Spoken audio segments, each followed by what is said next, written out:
మత్తుకు బానిసలైన విద్యార్థులు బనికి సాహిబ్ సెంటర్ నుంచి పంబలేరు పోవు దారిలో బైక్ పై నుంచి కింద పడిపోగా సలీం అనే జర్నలిస్ట్ పైకి లేపగా సహాయం చేసిన అతనిపై దారుణంగా దాడికి దిగిన పోఖ్రీ విద్యార్థులను కఠినంగా శిక్షించాలని, బాధితుడికి తగిన న్యాయం చేయాలని దాడిని ఖండిస్తూ Guduru tower clock Ambedkar statue వద్ద జర్నలిస్టుల నిరసన వ్యక్తం చేశారు.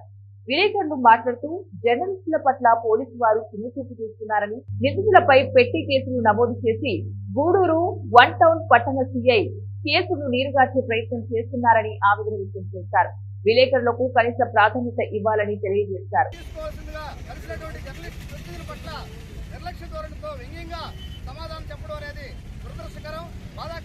ఇలాంటి వైఖరి జర్నలిస్టుల పట్ల పోలీసులు ఎందుకు వ్యవహరిస్తున్నారో వారికే తెలియాలి.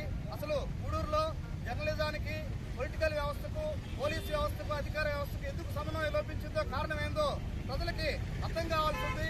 ఈ యొక్క కేసులో బాధితుడైనటువంటి సలీము సంఘటన సోషల్ మీడియాలో వైరల్ అయ్యే వరకు కూడా పోలీసులు చర్యలు తీసుకోలేదు. అదే క్రమంలో ఈ కేసు విషయంలో న్యాయం చేయమని చెప్పి వెళ్ళినటువంటి జర్నలిస్టు ప్రతినిధుల పట్ల నిర్లక్ష్యంగా సమాధానం, వ్యంగ్యంగా సమాధానం చెప్పడం అనేది ఎంతవరకు సమంజసం? ఇది జర్నలిజం పట్ల ఎంతవరకు మీరు ప్రదర్శిస్తున్నటువంటి గౌరవప్రదమైన ప్రవృత్తి అనేది ఒకసారి ఆలోచించుకోవాలని, ఈ కేసులో బాధితులు ఎవరైతే ఉన్నాడో సలీంకి పూర్తి స్థాయిలో న్యాయం జరిగే విధంగా కఠినమైన సెక్షన్లు వారిపైన నమోదు చేసి, ఎవరైతే దాడికి పాల్పడినటువంటి ఆకతాయిలు, మద్యం మత్తులో, గంజాయి మత్తులో దాడులు చేసినటువంటి వారు ఉన్నారో వారిపైన కఠిన చర్యలు తీసుకొని వారిని కఠినంగా శిక్షించే విధంగా మద్యం సేవించి వెళ్లే మార్గంలో బైక్ జారి పడినందుకు మా జర్నలిస్టు సలీం అనే వ్యక్తి వారిని లేపినందుకు వాళ్ళు మద్యం మత్తులో గంజాయి సేవించి అతనిపై దాడి చేశారు.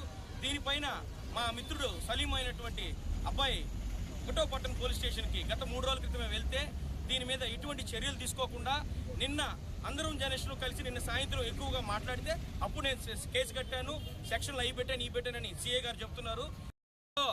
నిన్న సిఐ గారు, సార్ కింద పడిన వారిని లేపిన దానికి ఎందుకు సార్ ఈ విధంగా కొట్టారు? సాటి జర్నలిస్టు సుప్రీంకోర్టు నిబంధనల ప్రకారము వాళ్ళకి తగిన శిక్ష ఉంది, ఇంత జరిమానా ఉంది సార్ అని నేను మాట్లాడితే సార్ చాలా వ్యంగ్యంగా వాళ్ళు జర్నలిస్ట్ అని తెలియదు కదా వాళ్ళకి అని అంటాడు సారు. అదేవిధంగా పోలీసులు పఫ్టీలో ఉంటారు, ఎస్బీ వాళ్ళకి యూనిఫామ్ ఉండదు, ఇంటెలిజెన్స్ వాళ్ళకి యూనిఫామ్ ఉండదు, దాని తర్వాత ఐడి పార్టీ వాళ్ళకి యూనిఫామ్ ఉండదు. వీళ్ళు పోలీసులు అని తెలియదు. కానీ ఆత్మకూరు దగ్గర ఒక సంఘటన జరిగితే వారిని మాత్రం కఠినంగా శిక్షించి రిమాండ్ కూడా పంపించడం జరిగింది. అంటే పోలీసులకు ఒక న్యాయం, ప్రెస్ వాళ్ళకు ఒక న్యాయమా? దీన్ని దయచేసి సిఐ గారు దృష్టిలో పెట్టుకోవాలని మరొకసారి తెలియజేస్తున్నాం.